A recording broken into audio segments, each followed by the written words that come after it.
जी हाँ, नमस्कार दोस्तों, मैं हूं दीपक और आप सभी का स्वागत करता हूं अपने यूट्यूब चैनल पॉली गुरुजी में। जी हाँ दोस्तों, इस वीडियो में हम लोग बात करने वाले हैं कि ये सभी स्टूडेंट्स के लिए है। बीटीयूपी के स्टूडेंट्स हो, एकेटीयू के हो, एचएसबीटी के हो, एसबीटी के हो या किसी भी राज्य के फाइनल ईयर के एग्जाम के स्टूडेंट्स हों। अगर फाइनल ईयर के स्टूडेंट्स हैं तो आपके लिए खबर है, या कोई भी स्टूडेंट्स हैं तो आपके लिए बहुत बढ़िया खबर है। खबर ये है दोस्तों कि परीक्षा कराने के निर्देश पर notice, yearly end semester exam students के लिए राहत की खबर है। और राहत की खबर क्या है दोस्तों, तो सुप्रीम कोर्ट में दो पक्ष था, एक यूजीसी और दूसरा जो है कि 31 छात्र थे जो कई राज्यों से जुड़े हुए थे। तो इस पूरी खबर को जानने के लिए वीडियो में अंत तक बने रहे और अभी तक मेरे चैनल को सब्सक्राइब नहीं किए तो प्लीज़ मेरे चैनल को सब्सक्राइब करिए। चलिए वीडियो स्टार्ट करते हैं। नई दिल्ली एजेंसी की तरफ से आया है कि उच्च न्यायालय ने कोविड-19 महामारी के दौरान सभी विश्वविद्यालय और कॉलेजों को 30 सितंबर तक अंतिम वर्ष की परीक्षाएं कराने के 6 जुलाई के निर्देश को चुनौती देने वाली याचिका पर नोटिस जारी किया है। मतलब कि सुप्रीम कोर्ट ने, उच्च न्यायालय ने सभी विश्वविद्यालय और कॉलेजों को, जितने भी विश्वविद्यालय थे और कॉलेज थे, सबको जो 30 सितंबर तक परीक्षा कराने को निर्देश दिया था यूजीसी ने, उसके गाइडलाइंस पर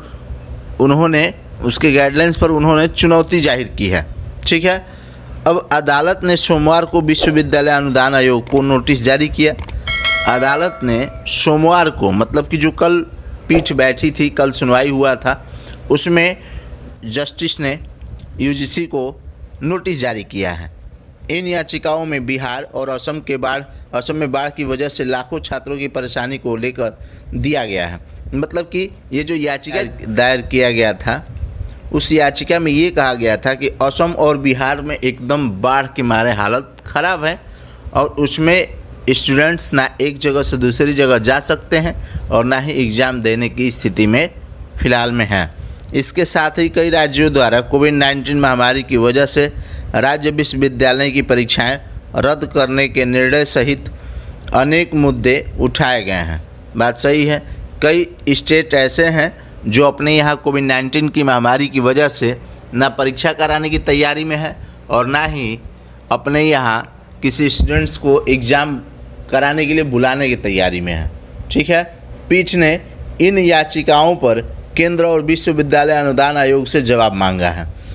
पीठ ने, मतलब कि सुप्रीम कोर्ट के जस्टिस ने, जो 3 जजों की बेंच बैठी थी, उन्होंने केंद्र मतलब कि उसमें देखिएगा, जो एक बार जो गाइडलाइंस आया था उसमें गृह मंत्रालय की तरफ से उसको पारित किया गया था। तो गृह मंत्रालय और यूजीसी दोनों से सुप्रीम कोर्ट ने जवाब मांगा है। पीठ इस मामले में अब 31 जुलाई को आगे विचार करेगी।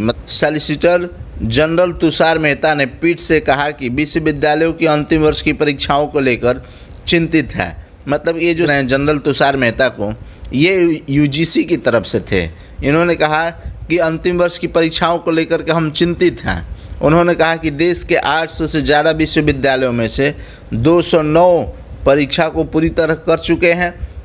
करीब 390 विश्वविद्यालय परीक्षाएं कराने की प्रक्रिया में हैं। प्राधिकारियों द्वारा जारी दिशा निर्देश का जिक्र करते हुए उन्होंने कहा कि छात्र ऑनलाइन ऑफलाइन प्रक्रिया में शामिल हो सकते हैं। मतलब कि जो यूजीसी की तरफ से थे, उन्होंने कहा कि 800 ऐसे विश्वविद्यालय हैं, 800 से ज़्यादा विश्वविद्यालयों में से 209 विश्वविद्यालय परीक्षा करा चुके हैं जो लॉकडाउन से पहले कराए थे, ये उन्होंने नहीं बताया। 390 ऐसे विश्वविद्यालय हैं जो परीक्षा कराने की तैयारी में जुट चुके हैं। ठीक है। लेकिन ये भी ऐसे विश्वविद्यालय हैं जो ये कह रहे हैं कि सुप्रीम कोर्ट अगर आदेश देगा तो हम इस परीक्षा को कैंसिल करके फाइनल ईयर के स्टूडेंट्स को भी प्रमोट कर सकते हैं। मतलब कि सबकी निगाहें अब सुप्रीम कोर्ट की तरफ टिकी हुई है कि सुप्रीम कोर्ट 31 जुलाई को क्या निर्णय देता है। तो यहाँ देख सकते हैं कि 31 जुलाई के लिए सुनवाई स्थगित। पीठ ने कहा कि शिवसेना की युवा इकाई, युवा सेना सहित इन याचिकाओं पर एक जवाब दाखिल किया जाए। पीठ ने इसके साथ ही इन याचिकाओं की सुनवाई 31 जुलाई के लिए स्थगित कर दी है। याचिकाकर्ताओं में से एक की ओर से पेश वकील ने पीठ से कहा कि राज्यों ने महामारी के दौरान परीक्षाएं आयोजित करने पर आपत्तियां जताई हैं।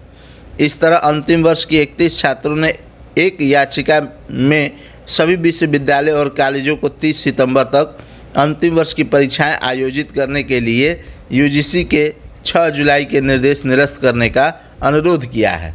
मतलब कि कई राज्य के जो 31 छात्र थे जो सुप्रीम कोर्ट में गए थे, जो याचिका दायर किया था, तो उन्होंने कहा कि विश्वविद्यालय के लिए जो यूजीसी ने गाइडलाइंस पारित किया था उस गाइडलाइंस को खारिज किया जाए और फाइनल ईयर के स्टूडेंट्स को भी प्रमोट किया जाए, जिस तरह से सेकेंड और फोर्थ सेमेस्टर और सिक्स सेमेस्टर के स्टूडेंट्स को प्रमोट किया गया है। से ही देखिए 31 जुलाई को क्या होता है, या अगर इसके बीच में भी कोई अगर न्यूज आती है तो मैं अपने वीडियो पर जरूर छोड़ूंगा दोस्तों। तब तक जय हिंद, वंदे मातरम।